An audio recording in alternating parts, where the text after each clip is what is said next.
Hey, good morning, everyone.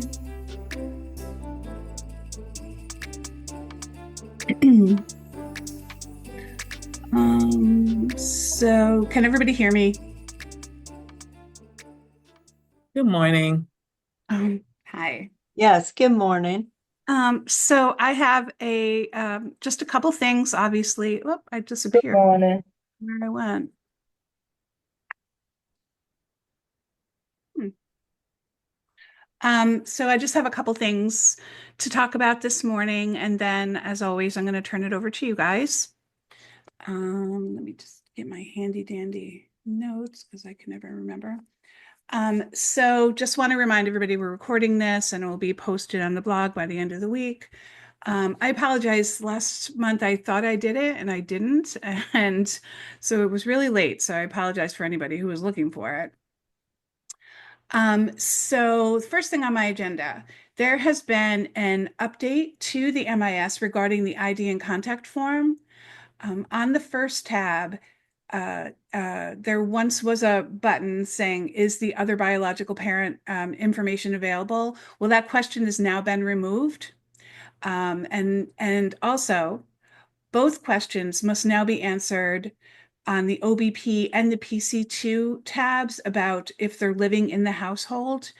Users can now add both an OBP and a PC2 on the ID and contact form, which is very, very different from how it's been from the beginning of time.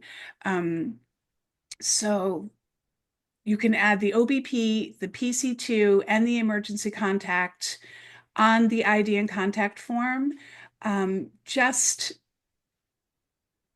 so you know, once the ID and contact form has been entered, all of the above, the PC1 ID and the OBP, the PC2, and the emergency contact, all of those can be edited or added on the basic information tab once the ID and contact form has been completed.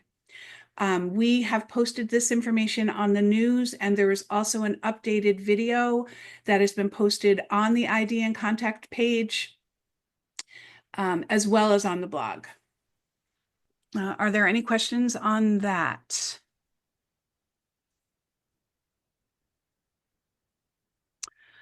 Okay, I have one more thing on my agenda.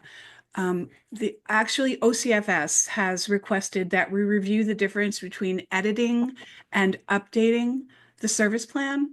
And this is explained pretty well in the video. So I am just going to play a part of the video, just in an effort to stay consistent, that everybody's getting the exact same information all the time.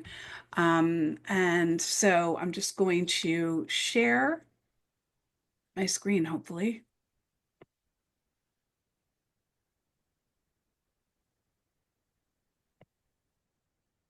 All right, does everybody see the video? Okay. All right. Ready. And this is the first time I'm doing this, so I hope the sound comes through. Okay. So click on the service plan link to open the form. This is the first entry of the service plan on this case. So we will click the new entry button. The PC1 ID is pre-filled. The frog should be entered prior to the service plan, so the frog date will be pre-filled along with the date of the first home visit. Once the target child identification form has been entered, the TC name and the TC date of birth will appear here. As I mentioned, this is the first service plan we are entering on this case, so this field is blank, but it will be pre-filled for all subsequent service plans. Corey, could you make the And then screen full screen for this one? It might be a bit too small for some of us here. scroll. Okay, hold on.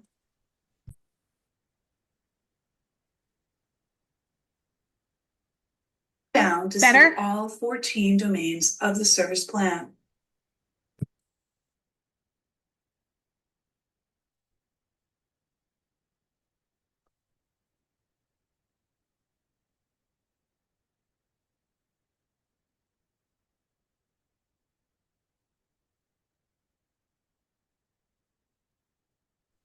I don't hear any sound.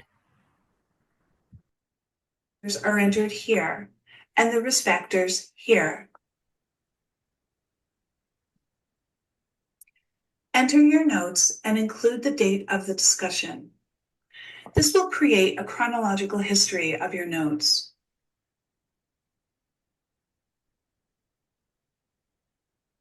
The priority box is clicked when both the supervisor and the home visitor agree to focus on certain domains. As always, we recommend that you click Submit to save after completing each section to avoid timeouts and losing your work. At the bottom of the form, there is an Add Additional Source button. This space is great for documenting all the concerns discovered through any additional tools, such as Depression Screen, Cheers Check-in, ASQ, or any other concerns that come up through conversations or observations during your home visit. Make sure all notes are dated to maintain the chronological order. Additional sources can also be marked as priority if any concerns require additional focus. Once all your information is entered, click Submit. When the initial service plan is entered, the landing page will have two options: Edit and Update. Let's define how to use these options. The Edit option allows you to change the current service plan. For example, if you forget something or need to add or correct any information that was gathered on this service date, then click Edit and make your changes, additions, or corrections. Notice that the service plan date is filled. Do not change this date. Once your corrections or changes have been made, click Submit to save. After a discussion with your supervisor, a decision may be made to update the service plan to note progress or changes since your last home visit. When new information needs to be added to the service plan, you will click the Update button. Notice now the service date field is empty. Enter the date of the most recent home visit. You can also change the home visitor name if another home visitor conducted the visit. The notes from all previous documentation are here. Enter all the updates, progress, and notes from this home visit. When you are finished, click Submit to save. Continue to update the service plan as needed. This will create a history of events and progress that will be listed on the landing page of the service plan. Just a reminder, click on the Update button of the most recent service plan to pull the complete history into the newest entry. Depending on the case and the number of risk factors, you may be updating the service plan more frequently, but the service plan should be updated at least quarterly. This ends our video demonstrating the data entry of the service plan. We hope it was helpful. We appreciate your taking time to view this video. It will be posted on our blog. Okay. All right. So are there any questions on the video that everybody saw?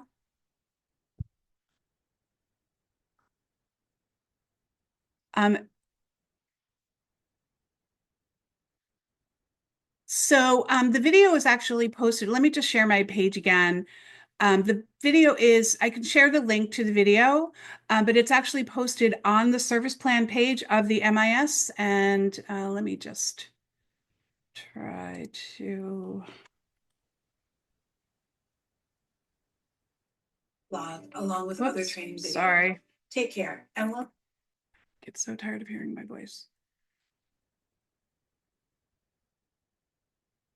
All right.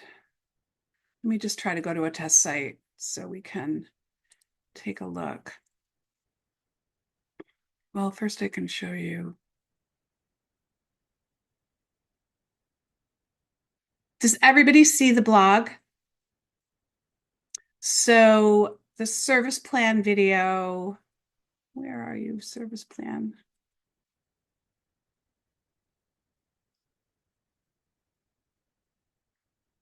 Oh, right here, sorry. And so I'm just going to copy that link address, but it's right here. And I have put it in the chat. And let me just try to go to a test site. Sometimes the test site runs a little slow.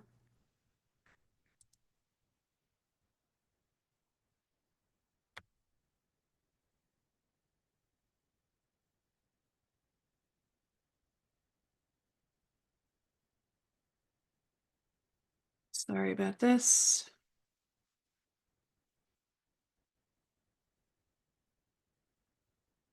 Let's try to get to a case.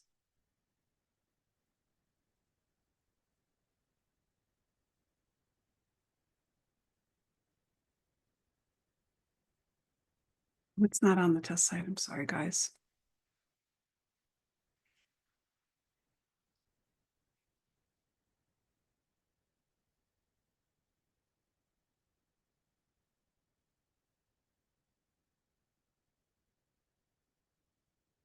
So if you do a new entry, need help with this page, and the video is right here on the MIS in the service plan page. Stop my share. Any other questions about the service plan?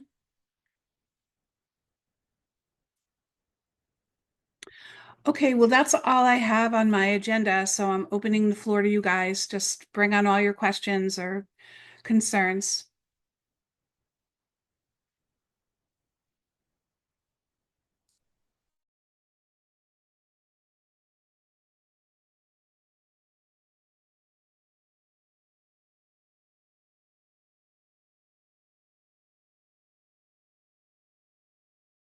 Hi, I had a quick question.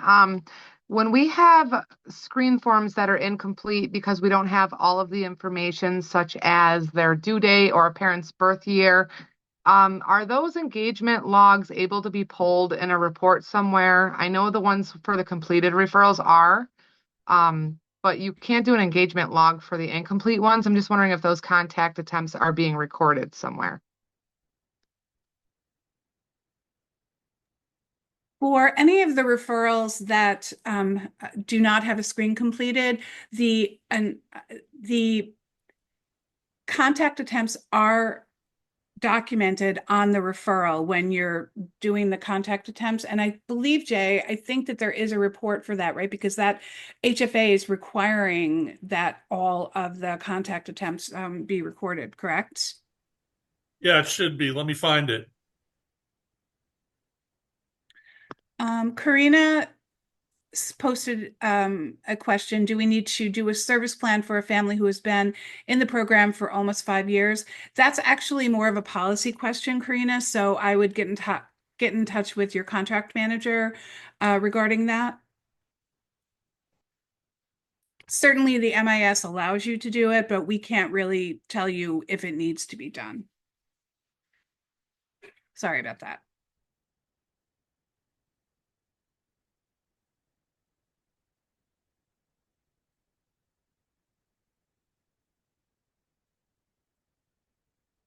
Jay, actually, Ben posted an answer to Emily's question. The referral information report should contain all information about contact attempts. Okay, thank you. I was just trying to make sure that all of my work was being recorded either way so that we could answer those contacts. Thank you. Good. Thank you for your question.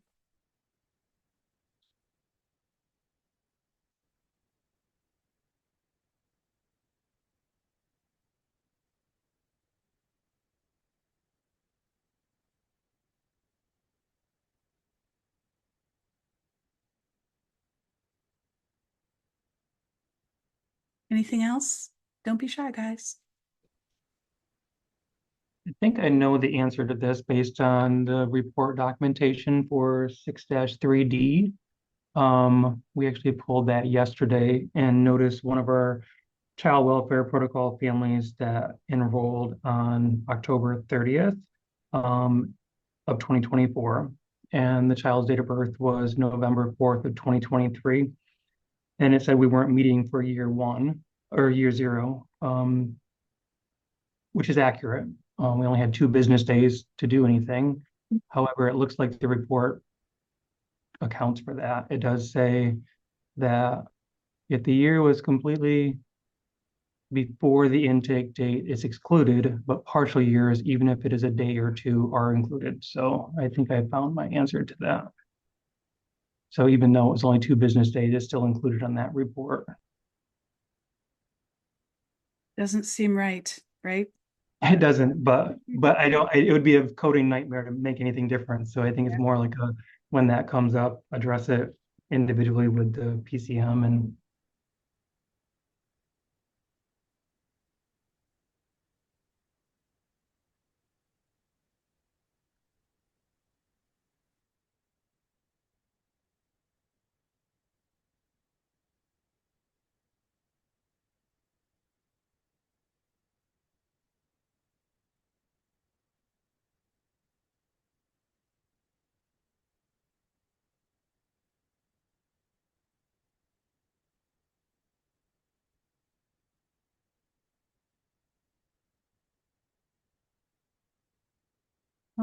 So it seems like there may not be any more questions.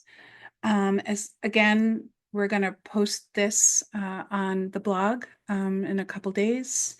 And I just want to tell you that the next Healthy Family discussion is scheduled for Thursday, January 23rd, 2025. It just seems so odd to say that. At 11 a.m. and I'll send an invitation when the day gets closer. Just want to say thank you everybody for everything, for coming to all these meetings all year, and I'm wishing everybody a joyous holiday season and a very, very happy and successful 2025. Bye guys. Bye. Thank you. Thank you. Thank you. Bye.